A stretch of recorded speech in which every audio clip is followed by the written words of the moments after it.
亲爱的弟兄姐妹，大家平安。在复活节期，奉主耶稣基督的圣名向大家请安。愿主耶稣基督复活的大能以及救恩的喜悦进到各位弟兄姐妹的生命当中。今天我要与大家来分享的3段的经文，来谈到我们生命如何能够破茧而出，来如同耶稣基督从那个死亡的墓穴迈向永生的复活，让我们在耶稣基督复活的日子里，我们跟耶稣基督同行。我们的主耶稣基督在2000年前的复活，从此以后，这一个故事就成为激励所有耶稣基督的门徒跟随者，带着祷告来渴慕这个复活的新生命。今天我要跟大家来谈到3个经文，用这个经文来做我们生命的祷告。愿主耶稣基督复活的大能以圣灵进到弟兄姐妹的生命当中。今天我要跟大家分享3段的经文。第一段是在罗马书第11章第8章第11节。保罗在他的信仰当中经历到自己死而复活的重生的经历之后，他也在阿拉伯的旷野与圣灵同行，所以他深深的领悟到耶稣基督复活的奥秘，所以他在他的罗马书写得非常的清楚。虽然有许多的地方似乎有很深的奥秘，不容易一下子就全然的明白。盼望今天我们在耶稣基督复活的日子里面，我们重新来阅读保罗他所留给我们的几句话。那保罗谈到耶稣基督的复活的时候，他说上帝的灵已经使耶稣基督复活，上帝的圣灵已经使耶稣基督复活。如果这个圣灵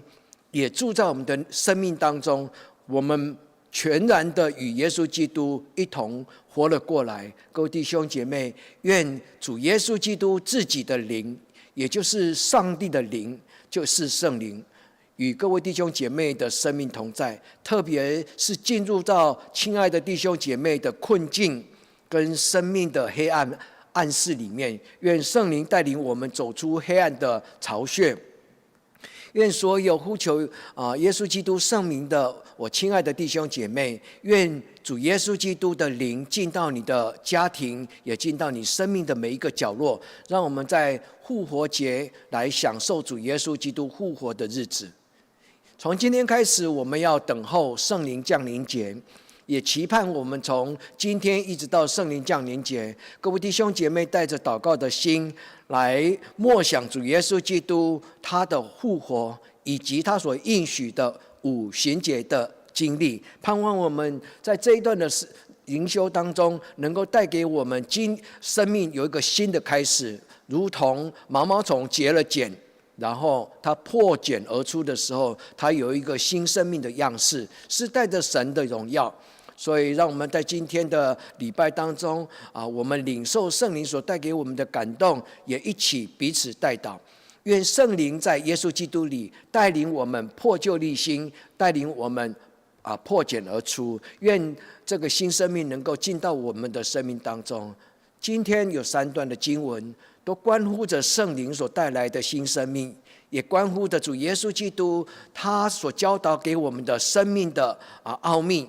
特别是谈到如何生如何死。各位弟兄姐妹，盼望特别罗马书第6章第3节到第12节能够带给各位弟兄姐妹对生命的智慧，能够领受生命的智慧，效法耶稣基督如何向罪来死，效法耶稣基督如何向神而活。这是我们今天领受复活奥秘的最重要的一个智慧，让我们进到神的话语的里面。以西结第36章27节，上帝亲自的应许。这一段的经文非常的重要。上帝说，我必将我的灵，我必将新的心灵，新的心思意念赐给你们。在36章26节，接着上帝谈到这个新的心跟新的灵，他说这个灵就是我自己的灵，我必将我的灵放在你的里面，你们必须顺从我的话语跟教导所颁布的律例，让你这些话语成为你们生命的一个智慧。各位弟兄姐妹，让我们也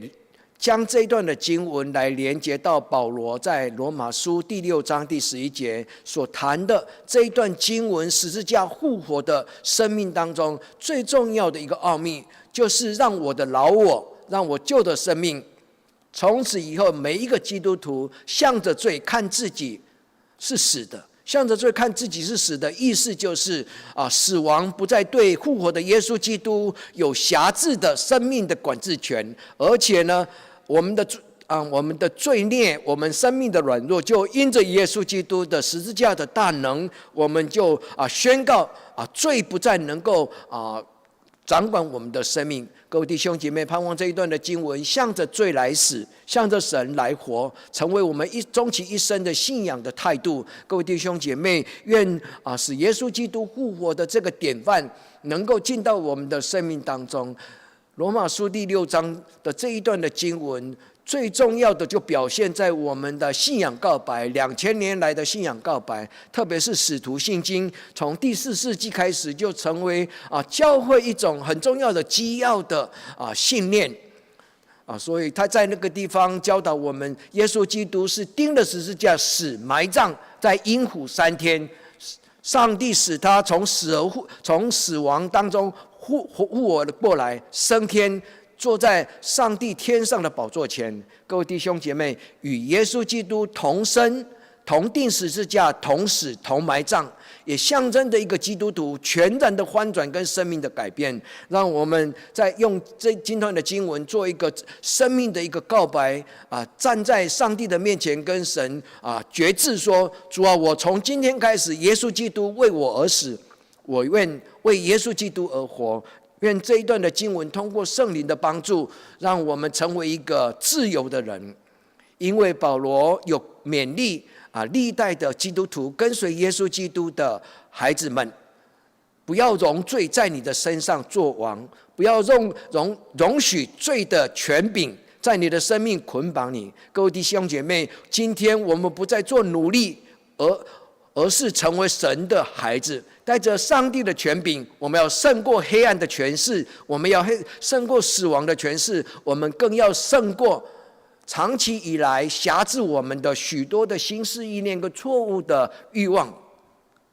愿在今天的礼拜当中，我们重新成为一个决志的人，在圣灵的帮助当中跟随耶稣基督过复活的生命。所以不容许罪在我们生命掌权，有2件事情。第一个，在我们的身体，就是代表我们的所有的这个生命的一个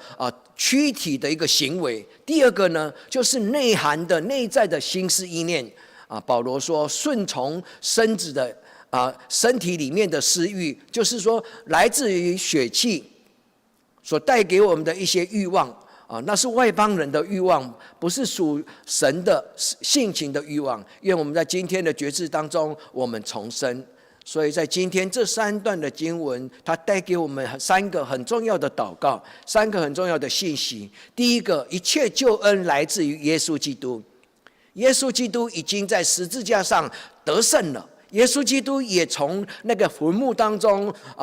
复活了。我们的主耶稣基督已经用十字架来完成了他的救赎他让我们知道如何活着，如何迈向死亡，如何将老我与他同定十字架，如何在圣灵的里面能够过新的生命。第二个，人的生命最重要的得胜的果效是来自于圣灵，就是上帝的灵的帮助。各位弟兄姐妹，如果不是圣灵内住在我们的生命的里面，我们仍然是一个在罪里面受捆绑的人。所以保罗在他许多的写给初代教会的书信里面，他谈到了圣灵内住的生命能够让人有智慧，这是上帝为爱他的人所预备的，就是圣灵内住的生命。最后呢，在这个复活节，是我们重新悔改，在圣灵的帮助当中，重新迈向一个新的人生的旅途，一个决志跟生命改变，如同毛毛虫吐丝，然后结成一个茧。在时间到，就是耶稣基督复活的灵降临的时候，我们生命就全然不一样，不再像毛毛虫一样，而是一个能够展现另外一个上帝荣美的生命。愿今天的圣灵跟圣经结合在一起的时候，我们的生命有所改变。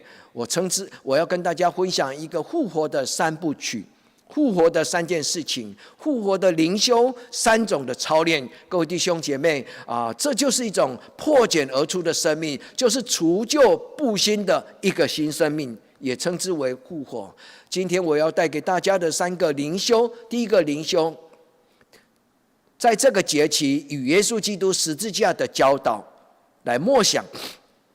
主耶稣如何在十字架上成就了神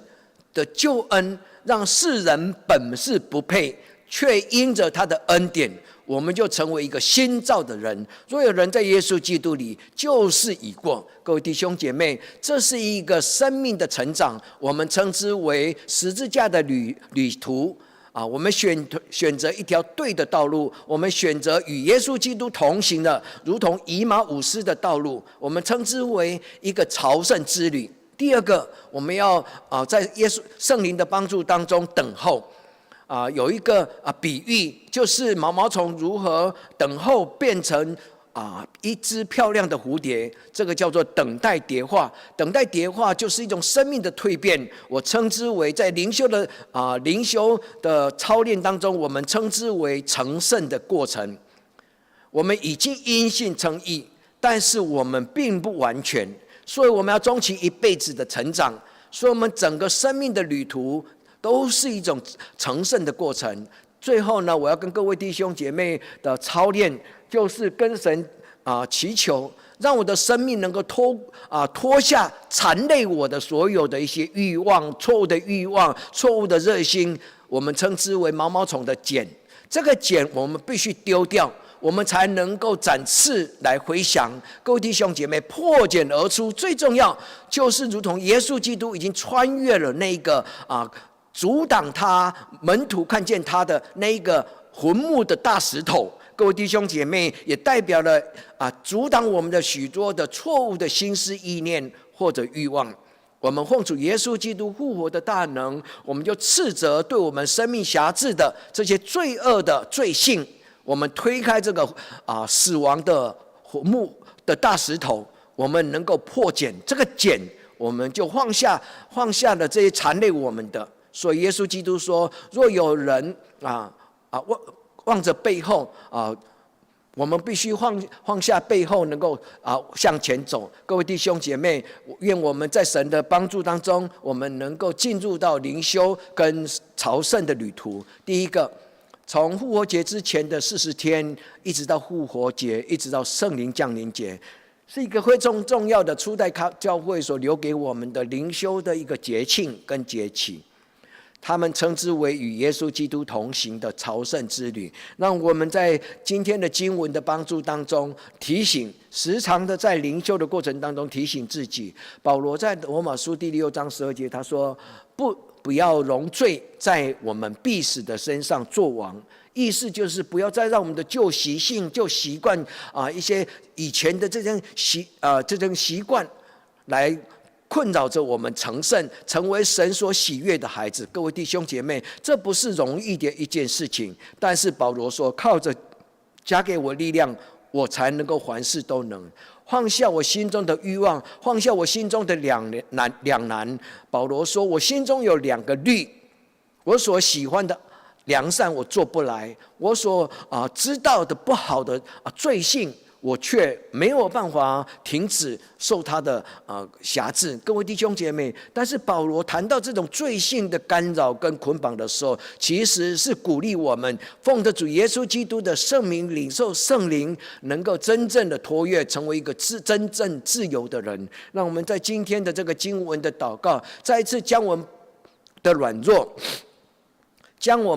弱或者情欲，或者在我们生命当中的许多放不下的生命的愤怒，或者嫉妒，或者我们对别人的错误的行为的一种愤怒，我们奉主耶稣基督的名与耶稣基督同定十字架，然后进入到耶稣基督所差遣给我们的真的自由赦免人如同上帝也赦免我们，赦免人如同耶稣基督的爱进入到我们的生命当中。当然这不容易，最重要耶稣教导我们的意思就是说，当你没有办法放下这些愤怒跟情绪错误的情欲的时候，当我的爱，当我的十字架，当我的复活的大能进入到你的生命，你就能，各位弟兄姐妹，与耶稣基督同定十字架，同埋葬，我们必然与他同复活。这就是保罗在罗马书第6章所教导给我们的。其实真正的生命的功课，光听言辞的教导是不够的，我们必须要一并的领受，除了言语的教导，除了圣经的教导，我们必须要有圣灵的帮助，我们才能够化这些言语能够道成肉身，才能够真正的让神的话语变成我们生命的特质。各位弟兄姐妹，那保罗在罗马书第6章所谈的与耶稣基督同定十字架，同死同埋葬是什么意思呢？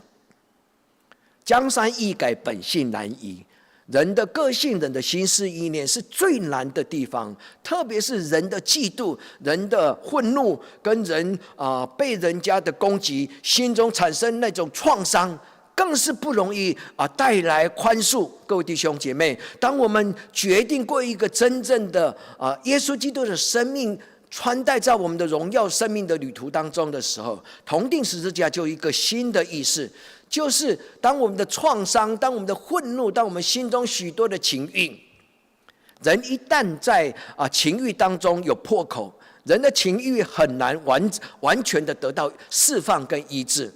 但是如果耶稣基督用他的圣洁，用他的宝血来遮盖我们的时候，这一种就不再是一个忍耐，反而是一种不知不觉当中有一种超然的一种受保护的一种新生命。各位弟兄姐妹，所以今天保罗告诉我们，与耶稣基督同定十字架，同死同埋葬，就是将我们自己的老我拿出来，然后放在我们的手上，然后跟耶稣基督求说，主啊，我将我自己的老我就交在你的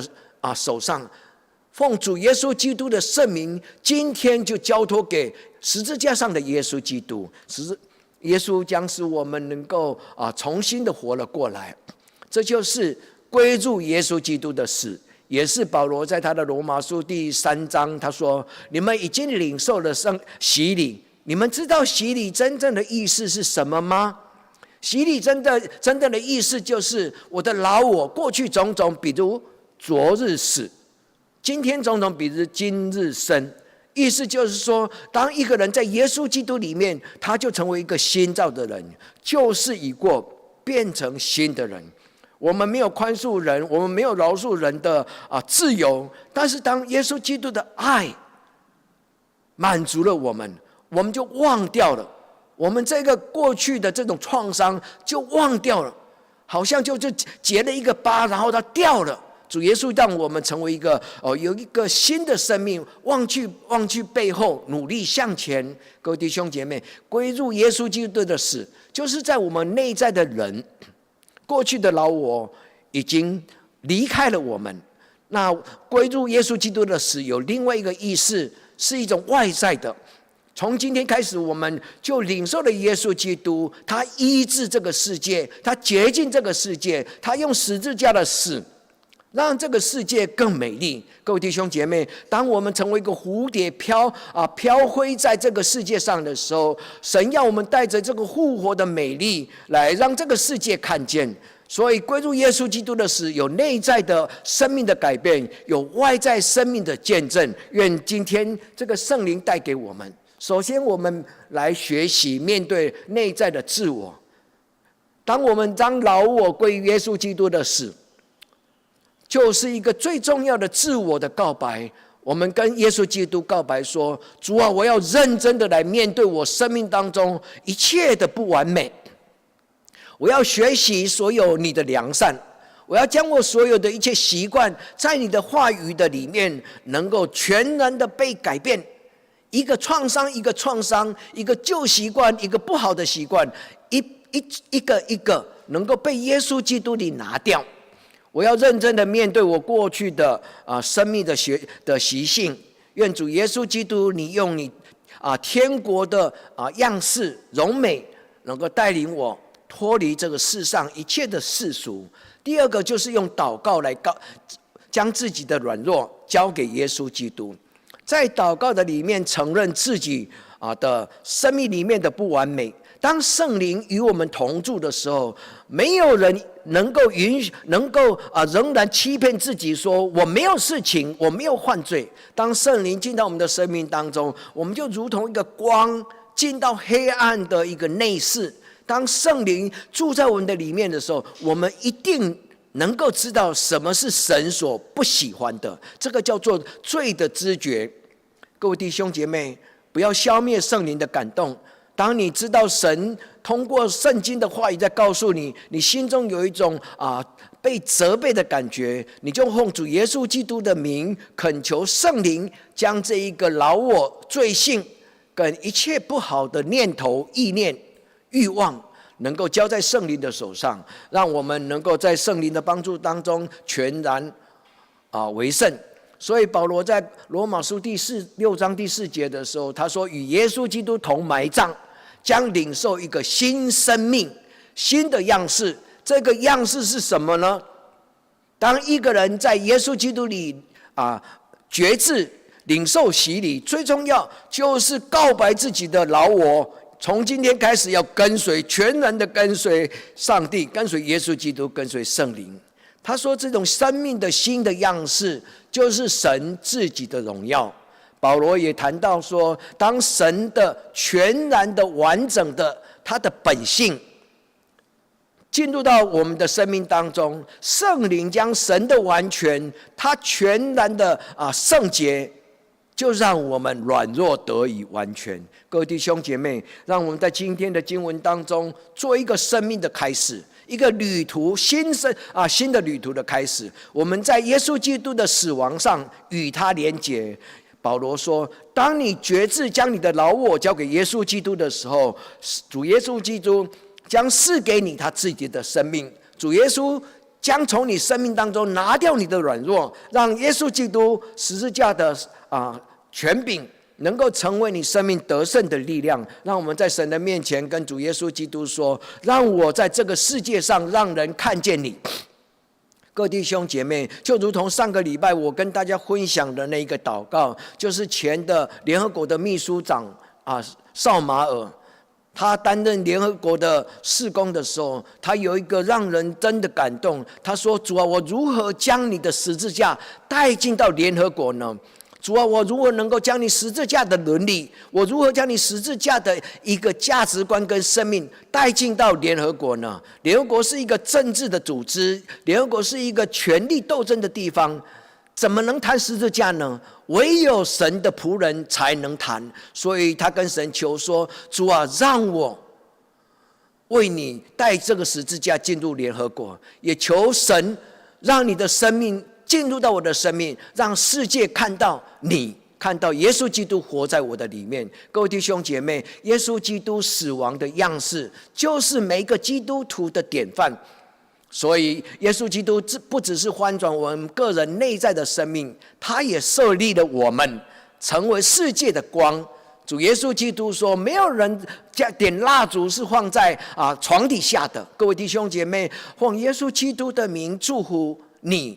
你跟我跟你的家，我们就能够为耶稣基督来发光，让这个受造的世界因着我们的存在能够看见上帝的荣美，也盼望我们的祷告能够承担这世人的罪，如同耶稣基督。各位弟兄姐妹，让我们在神的面前内在有改变，我们的软弱，我们的罪性，我们的罪行就与这个世界划清了界限，我们就成为一个分别为圣，就成为一个有所为有所不为的人。然后我们就如同盐，在神的面前能够向着上帝而活。所以保罗在这段话他说，我们就必明白生死的道理，我们就知道什么叫做死亡，什么叫做生命。以前我们以为真正的死亡，今天反而是成为一个永生。以前我们以为生命的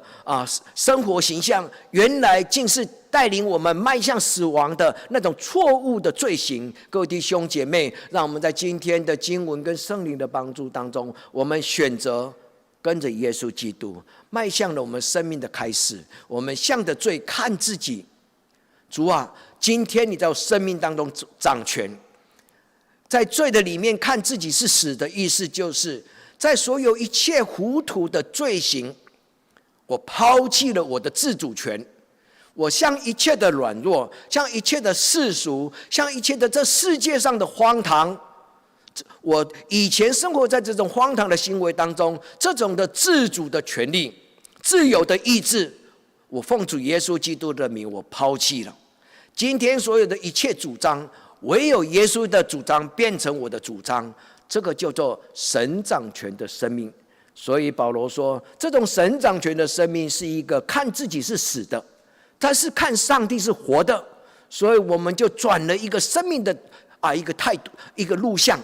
以前我们是迈向地狱，但是今天我们是迈向了天路。各位弟兄姐妹，愿圣灵带领我们，没有一个人例外。第二个我要跟各位分享的灵修的第二种操练，叫做等待迭化。等待迭化是一种成圣的过程。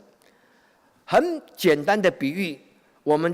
所熟悉的童话故事里面，我们在谈的绘本里面在谈的毛毛虫如何变成一只蝴蝶。各位弟兄姊妹，这个就是等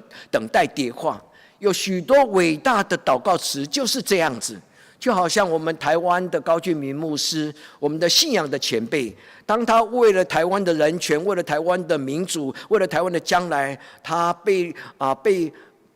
白色恐怖带到监牢的里面。他在监牢的里面写了一篇祷告文。他说：“我跟神求一朵美丽的花朵，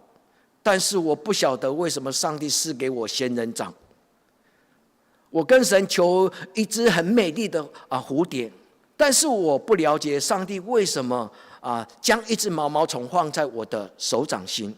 各位弟兄姐妹，他用仙人掌跟毛毛虫来比喻。当有一天这个毛毛虫变成一只很漂亮的蝴蝶，他用这个祷告词来告诉他自己：苦难不是咒诅，苦难不是诅咒。他欣然的在耶稣基督的十字架下面，能够忍受那种愤怒，忍受那种不公平的待遇。他带着长老教会能够明白，台湾基督长老教会有一句很重要的祷告，就是通过爱与受苦成为盼望的记号。通过爱与受苦成为盼望的记号，这个就是一个成圣的过程。今天我要用等待迭化来跟各位弟兄姐妹彼此分享。我们要成为一个真正基督徒，我们必须忍受在我们自己生命当中有一段时间是沉淀下来的。圣经里面有几个故事，它意含着非常深奥的生命的道理。就好像约拿在大鱼的肚子里面3天3夜，直到神把它吐出来，在尼尼微的海岸线。这3天3夜就是一个旧约里面象征着在耶稣基督在坟墓里面。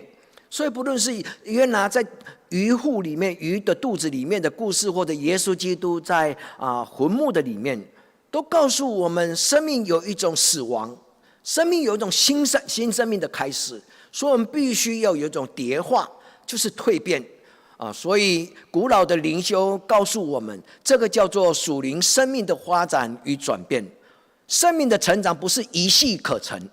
所以生命的发展必须通过许多的生命的经历，不一定是苦难，但是它必须要有一种生命的蜕变。各位弟兄姐妹，通过圣经的话语跟圣灵的帮助，在你的情境，在你的生活当中去蜕变。这是今天我邀请各位弟兄姐妹，我们一起跟着耶稣基督，在3天3夜的里面，耶稣基督说：“我的国度必将重造，新的耶路撒冷必将到来。”让我们在神的面前来默想这一段的时间，耶稣基督的死亡、埋葬。死亡对绝大多数人来讲，它是代表空虚、死寂，一切都没有盼望了。但是主耶稣基督给他转化，就如同约拿的故事给人许多的激励，就如同耶稣基督死而复活。天使跟寻找他的门徒跟妇人说：“你为何在死人的当中寻找活人呢？”各位弟兄姐妹，你为何在你的里面寻找死人呢？你应该在你的里面寻找一个复活的新的我们的真正的耶稣基督复活的我们，在我们的生命当中，有一个在这一个世纪有一个非常感动人的一个生命教育的老师，他是一个瑞士籍的美国人，叫做伊丽莎白。我从他的经文当中，从他的著作当中，从他的故事当中得到很深的感动。他谈到他如何从集中营，就是希特勒屠杀犹太人的集中营当中，产生了一个非常大的好奇。他是一个研究生死学的一个人，他在世界上有相当崇高的地位，他的书籍也被翻成数十种的语言，甚至翻译成为中文，在我们的书坊间你买得到。我们在台湾至少就有3本以上，就其中一本叫做《生命的课堂》，第2本他谈到如何与孩子谈死亡跟生命。第3本，他谈到的就是天使走过人间。各位弟兄姐妹，这一个生命教育的非常重要的心理医师，他留下了许多宝贵的生命，因为他出生的时候只有400多公克，刚刚好美国的这个一磅重。他是3胞胎，出生的时候体质羸弱。因为三胞胎，他是里面最有毛病的人，而且他到年老的时候是一个慢性疾病，所以他一生当中自己的经历，在生老病死的过程当中，他有很多的生命的教导。神通过这些软弱，跟他看了这个集中营，他说奇怪，为什么在集中营当中有许多地方我都能够看到一个很特别的记号，就是人用一个刀子所刻下来的，或者用一个金属的汤匙的它的那个柄，就在墙壁上画了一个蝴蝶。他发觉蝴蝶几乎在每一个集中营当中都是一个非常特别的生命的记号，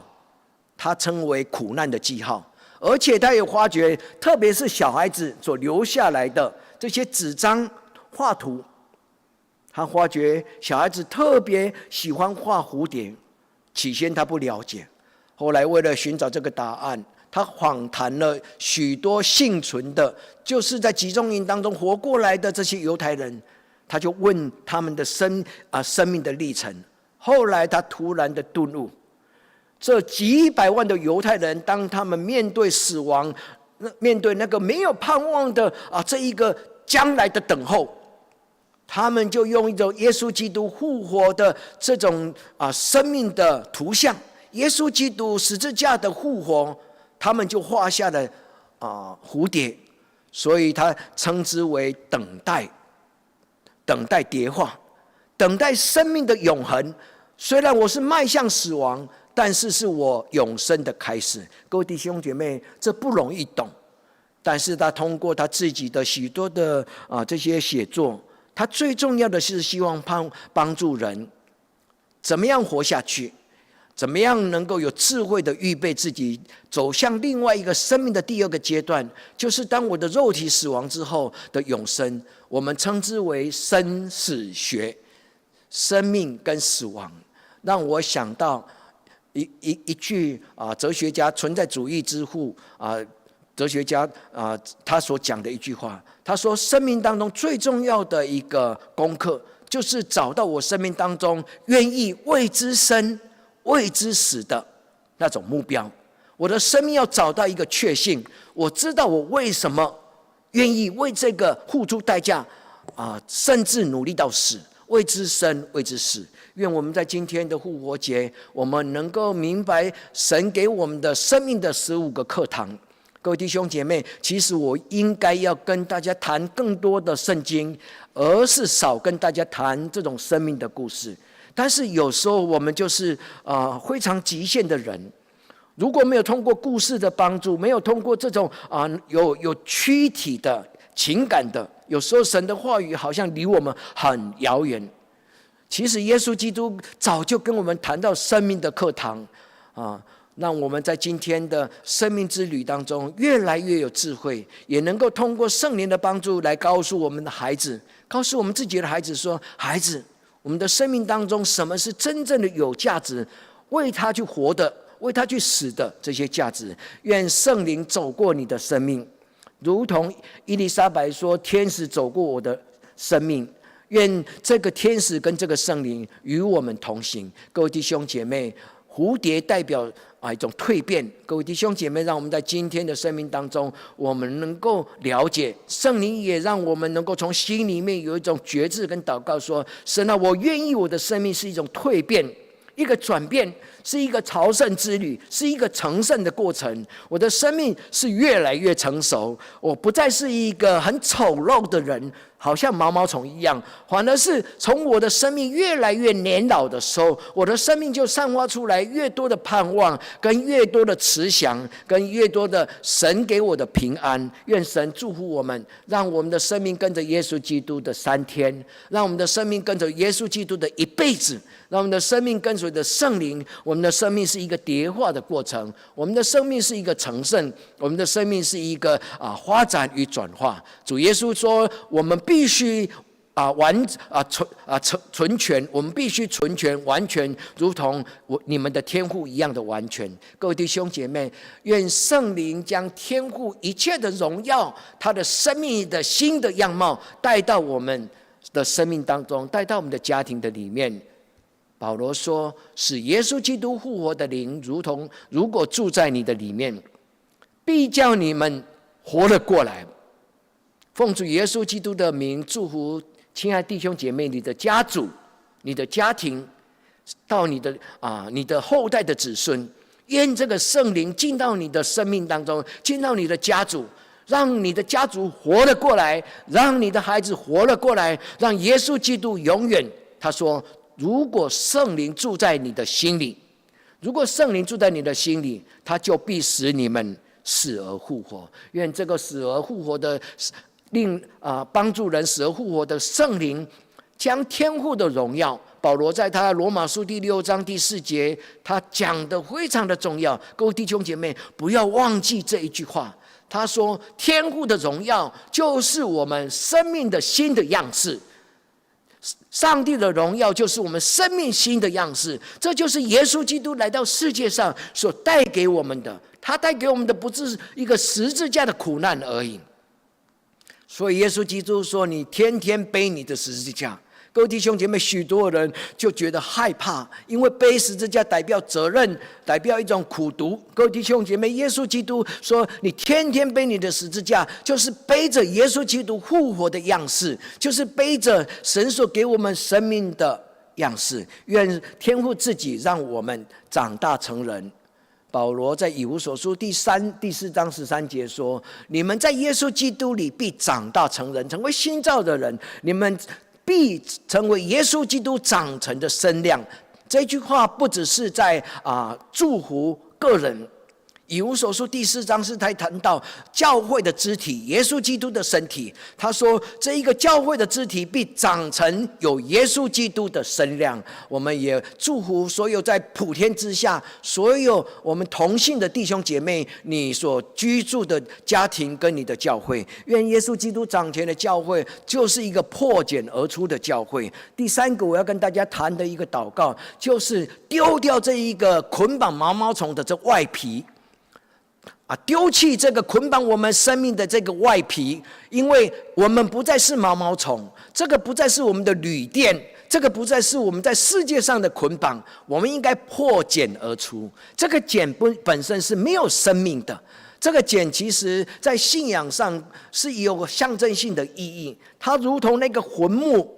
是让耶稣基督在那个地方成为看得见的记号。耶稣基督不是需要去那3天的睡眠，耶稣基督他会躺在那个坟墓，最重要的是让这个世界的人知道，他不再需要那个捆绑他的死寂的坟墓。